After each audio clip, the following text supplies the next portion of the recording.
We know that engagement with social media and our cell phones releases a chemical called dopamine. That's why when you get a text, it feels good, right? So, we've all had it where you're feeling a little bit down or feeling a bit lonely, and so you send out 10 texts to 10 friends, hi, hi, hi, hi, hi, because it feels good when you get a response, right? Right? It's why we count the likes. It's why we go back 10 times to see if my Instagram is growing slower. Did I do something wrong? Do they not like me anymore? Right? The trauma for young kids to be unfriended, right? Because we know when you get a hit of dopamine, which feels good. It's why we like it. It's why we keep going back to it. Dopamine is the exact same chemical that makes us feel good when we smoke, when we drink, and when we gamble. In other words, it's highly, highly addictive. Right? We have age restrictions on smoking, gambling, and alcohol, and we have no age restrictions on social media and cell phones, which is the equivalent of opening up the liquor cabinet and saying to our teenagers, hey, by the way, this adolescence thing, if it gets you down. But that's basically what's happening. That's basically what's happening, right? That's basically what happened. You have an entire generation that has access to an addictive, numbing chemical called dopamine through social media and cell phones as they're going through the high stress of adolescence. Why is this important? Almost every alcoholic discovered alcohol when they were teenagers. When we're very, very young, the only approval we need is the approval of our parents. And as we go through adolescence, we make this transition where we now need the approval of our peers. Very frustrating for our parents, very important for us. It allows us to acculturate outside of our immediate families into the broader tribe. Right? It's a highly, highly stressful and anxious period of our lives, and we're supposed to learn to rely on our friends. Some people, quite by accident, discover alcohol and numbing effects of dopamine to help them cope with the stresses and anxieties of adolescence.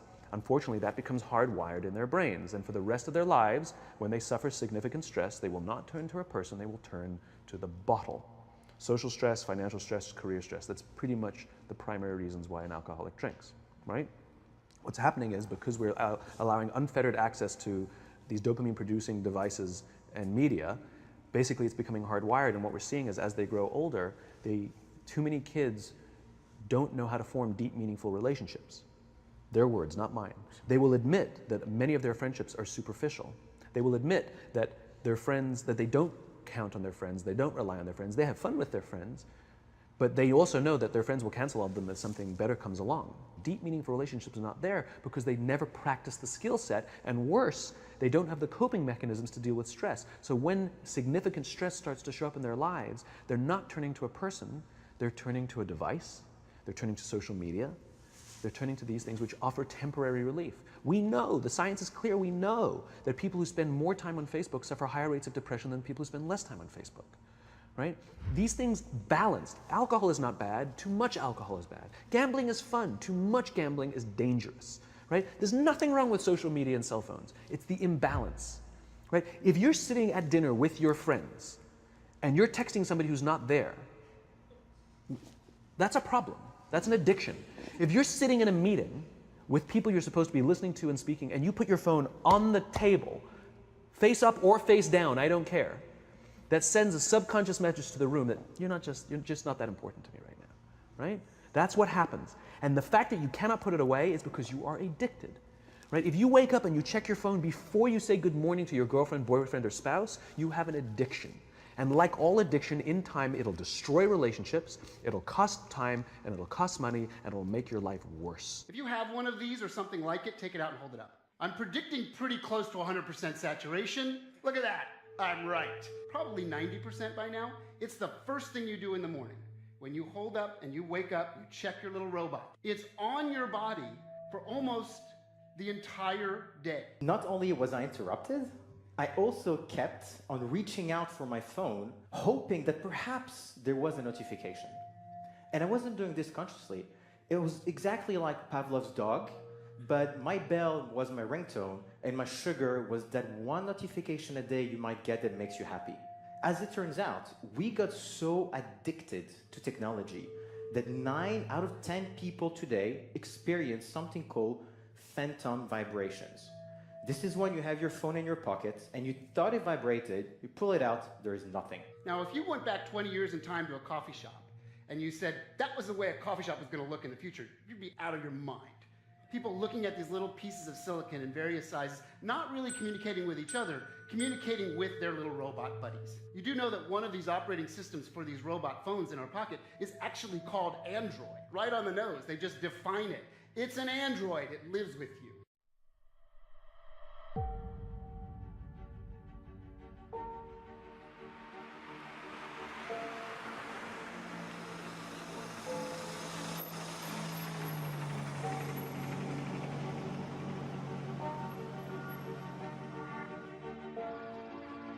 So I wake up in the morning and the first thing I do is check my cell phone. I usually wake up a little bit earlier than I need to so I can have some time to catch up with what happened in the 8 hours that I was asleep. Get dressed for the day and do my hair, brush my teeth, and my cell phone's usually always by my side. I'm always using it, checking while I'm getting ready, checking my phone. I have my phone in the bathroom and I check the time to make sure I'm not running late. It's surprising to me in the morning if I look on Facebook, if I do, how many people are already updating their status. And a lot of it's ridiculous. Like, I would never say that. So usually I'll wake up, one or both of the boys will be in my bed with me. I'll check emails for my online business, do my hair, do my makeup. Somewhere during that process, all the boys are awake. So to keep them occupied, I'll usually hand off my phone and let them play so I can keep getting ready. My wife and I wake up at 6 o'clock every morning. She leaves by 7 o'clock, and by 7:15, I'm getting prepared for what we're going to do that day, whether it's going to be a skiing trip. I'll glance at my phone to see if anything's messages have come that I need to respond to. And I'll check on my iPad more than my cell phone, really, because people will email me. My cell phone doesn't have any ability for emails. We've reported plenty here on the dangers of using your cell phone while driving. Tonight, though, what police here in New York City believe is an eye-opening case of what can happen while simply using your phone as you walk. According to Here's police, ABC's Ryan Smith. witnesses say the victim was using her phone at the time of the accident. A friend disputes that, telling ABC News she may have been feeling dizzy and fell onto the tracks. A family member reached by ABC News declined to comment. But as authorities try to piece together what really happened, the case could highlight what police say is a growing danger: texting while walking.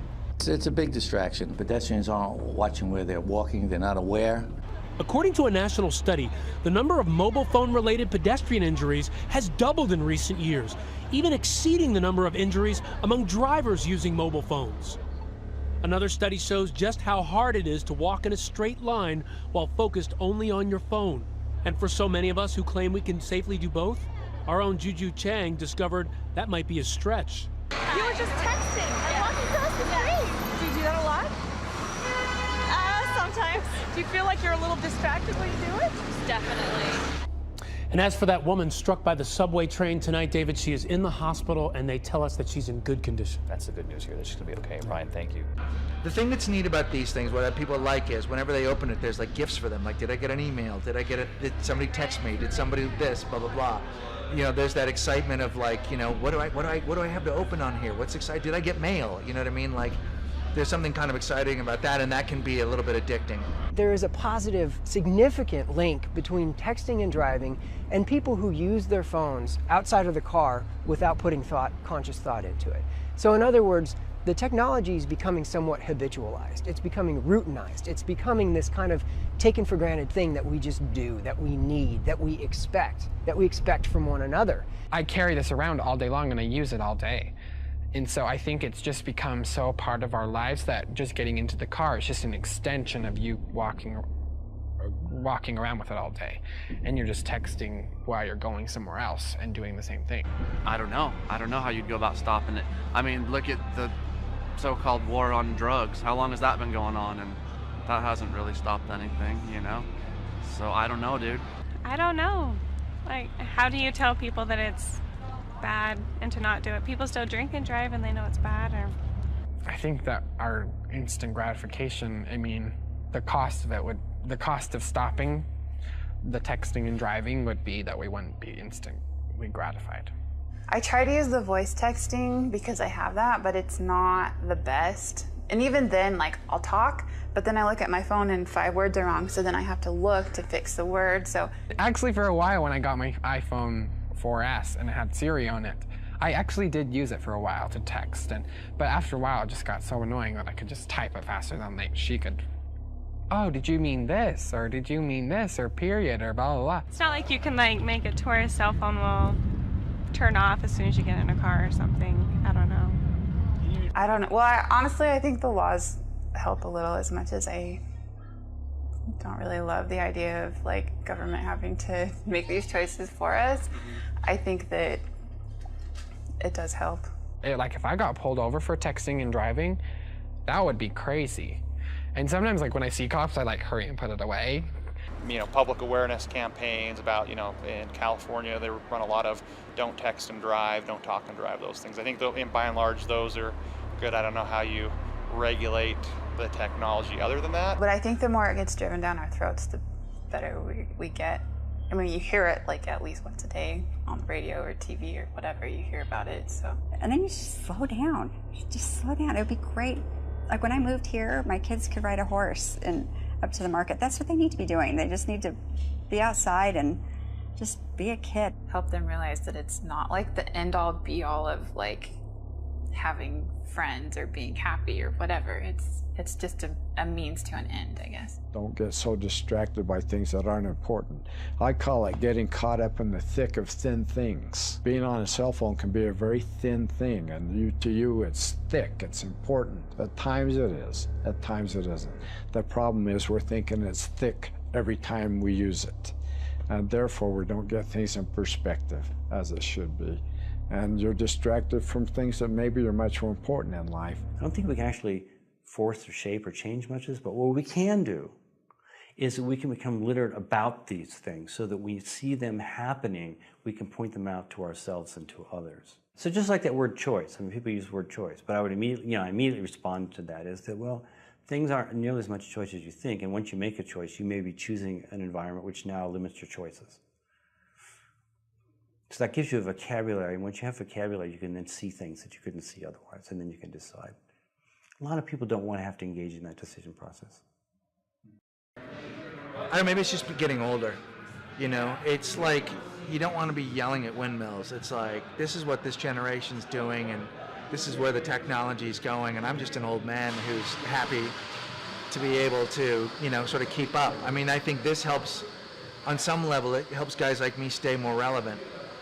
And get an understanding of the world. And when you can look something up here, when you can have information here, when you can get to a movie, when you can find your kids, when you can do all that here, I think, that's awesome. Guy walks off a cliff with a cell phone, that guy was going to walk up the cliff anyway.